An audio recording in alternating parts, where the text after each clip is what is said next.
Good morning, David. Hi, Becky. Could you introduce your practice a little bit for us, please, and what you're currently doing? Yeah, currently all of my time is taken up with an exhibition at Canwood Gallery. My practice is, I suppose, mainly conceptual. It's based, I usually start with words and break down some language and find things in underneath the language, and then a piece develops from that. And I've sort of found that the whole Canwood thing is quite similar to that as well, because we were sort of asked to conceive of an exhibition, and so I looked at where Canwood was and how difficult it was to get to. And then one evening I was watching an old episode of QI, and there was a question about where do you find the phrase X marks the spot, and they all said pirates, and it's not. Apparently pirates never ever did treasure maps with X marks the spot. It's from Treasure Island, but it just suddenly occurred to me Canwood's a long way out, it's hard to find, it'd be like a treasure map, so the whole concept of X marks the spot came from there. So that's how I sort of think in my practice as well. I sort of just play around with words and phrases and things like that, and a work develops from that, but an exhibition title developed from this X marks the spot thing from QI. So that sort of sums up my practice, and I'm finding I'm really enjoying that whole thing. The logistics are all a bit of a nightmare, and it's a huge learning curve, as you know, from having done that sort of thing myself. But yeah, it's really enjoyable, and it's shaping up to be a really wonderful exhibition. Would you say that problem solving is part of your practice? So getting a question and trying to get to the bottom of it somehow. So I suppose kind of this massive exhibition has proved that. Yeah, I mean, I actually enjoy that. An awful lot of my work is also, it never actually gets to be executed in any way, because I'll dream something up that involves like 100 TV screens or something. Well, you're just never going to do that as a student. And so, so I don't let the problems get in the way of the ideas. I think it's really important that you develop your idea and then try and overcome the problems and compromise, and if you have to downsize on an idea. There was an idea I had probably a year, 18 months ago, about using two screens where you'd be filming from driving along in the car from out of the front window and filming from the back window at the same time. And you'd capture this point in the car where you were here, because you had all the theirs coming at you that way. Then it would pass through the car and out the other way. So you needed two screens, one in front and one in the back. And obviously it would be great if you had two huge screens and you stood in between and you could just feel things going past you, but that was never going to work. So in the end I just did it with two digital cameras. I just made this tiny little space with two digital cameras, and it still worked because you still had here between these two cameras. So that's sort of how I tend to compromise and maybe downsize a bit. And the idea is still there, so maybe one day if the Arts Council were to give me hundreds of thousands of pounds, I could do two huge cinema screens and do the whole thing properly. But yeah, so problem solving, I enjoy the challenge of a good problem. Do you involve people in your work at all? Is it participatory or relational at all, would you say? Yeah, I actually quite like that. I never used to, and that's one of the wonderful things, like we've discovered working in college, and especially with Dan, who's really into relational stuff, and Celia's into relational stuff. So yeah, I've got a couple of pieces at the moment that are relational. So there's the self-portrait one, which is it's just a little box with cards. I just wanted to do a self-portrait, but I've caused it to happen rather than drawn it or anything like that. I've caused other people to make portraits of me that I've curated and collected and archived in a little box. So it is a portrait. I made lots and lots of different opinions of me that people have had a card sent through the post, and I've got this collection. So again, that's hugely conceptual, but it's been really enjoyable because people have really liked it. When I've asked them to do it, they've been like, ooh, and they sort of like get a bit nervous about, what shall I write, and things like that. And then the other thing that I'm finding is people go, have you got my card yet? which is great because people have enjoyed doing it. And so tomorrow night when we open at Canwood, that's one of the pieces I'm exhibiting. So I'm sure everyone that will have given a card will be sort of leafing through the box to see where theirs is and have a look at what other people have said. And that's been interesting. So you see that as a form of collaboration then between other people? Absolutely, yeah, because I'm asking people to do something, so everybody's got a little piece of that work. And there've been a fair few pieces I've done where I've asked people to actually collaborate.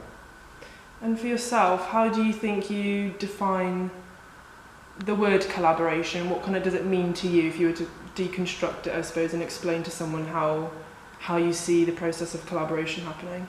It depends really. Maybe definition-wise, the box, the self-portrait box, that's more participation than collaboration. Collaboration is more to do with a group of you, two of you, however many of you, working towards an agreed objective. And it's a shared thing. I think obviously in any collaboration, any group, you're going to get some people that take a more leading role and other people that tend to take more of a back seat but do contribute. But it's really important that everybody contributes, and I think if that's always made clear at the very beginning, then it can work really, really well. I found working with Kate Harvey in the project space, that was really, really good. That was somebody that I'd never really thought that I would work with because her practice is vastly different to mine, but we actually came together in a really good piece, and the actual process, that collaboration process, was really, really useful as well. And as it happens now, because we learn each other's, the way we like to work, and we can fire off each other and bounce ideas quite well, that we're actually working quite well together on the Canwood project. Okay, that's very interesting. So do you find collaboration at all a challenge, and do you think that challenge feeds into the work then? I think it can be a challenge, yeah. Yeah. I think you have to be quite open-minded and give everybody a chance, and I think I tend to be optimistic and give the benefit of the doubt to everybody, and that give people a chance, and they will, they'll come good and they'll do things. But I think some people need a little bit of encouragement to collaborate. They tend to want to sit back, but if you encourage them, then they do it, and it works. It's I think having done it now a couple of times, I know the ground rules a bit more, and so it will become easier and easier as I do it. And it doesn't always have to be people that you think you've got things in common with. You can collaborate with anybody, it doesn't matter. Whether they've got the same sort of practice as you, or even the same outlook on life as you, there is common ground to be found. Absolutely.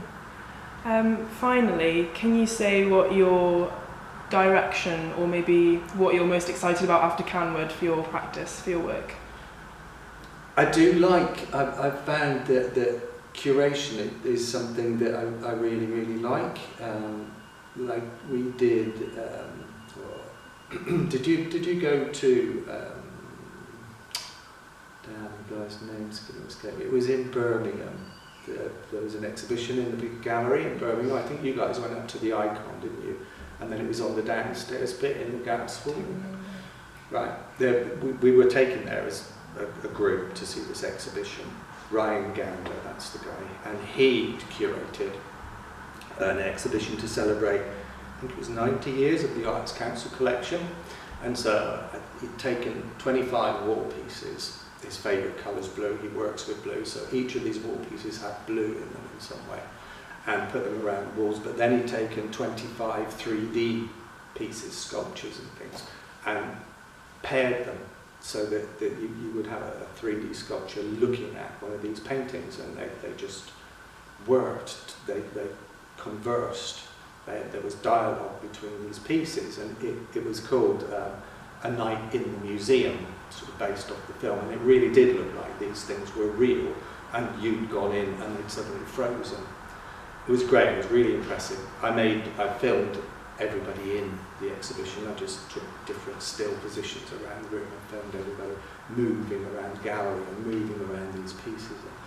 And then I slowed the whole thing down so it became slow motion, and mixed together a really nice piece of blues music with a really nice piece of opera, a duet, so that you had this same sort of juxtaposition in music, and put this over the piece, made this lovely film.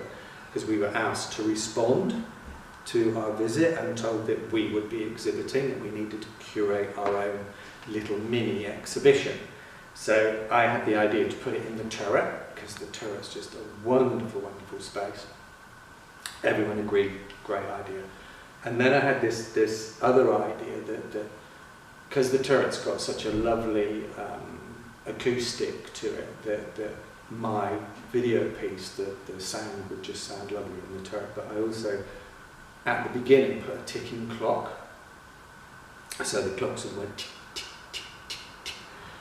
And we did it so that the exhibition would start at 2:36 precisely, and so we called it 2:36.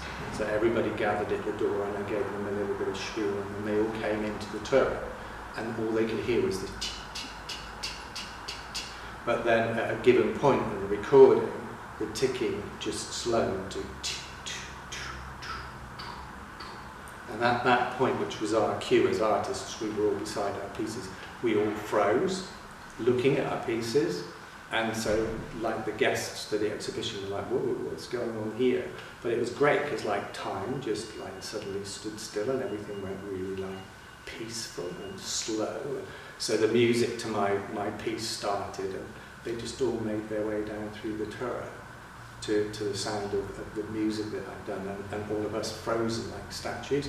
And it was really, really good. It was really effective. Everybody really enjoyed the exhibition, including us as artists. And I just sort of thought, yeah, I really like this. I like this idea of being an artist curator and coming up with ideas for exhibitions and being involved with lots of other artists and making almost like an art out of the exhibition itself. And so I sort of see that as a direction at the moment of where I'm going to be going. Oh, that sounds really exciting. I have to see. Do you have a video of that one? No, we didn't really record it at all, because it was like we'd gone to the exhibition on the Friday, and on the Tuesday we did this, so it was all sort of on the hoof. Yeah, it was all very spontaneous, so we didn't really record it in any way at all. It was lovely, it was really good, gave me the bug. I just thought, yeah, I like this is what I enjoy doing, so that's fed into the whole Canwood thing as well, so it's all been a great experience. Sounds like you've been very busy. I am. But thank you very much for coming to talking to us, David. That's all right, Becky. It's a pleasure. Hope to see you at the Canwood.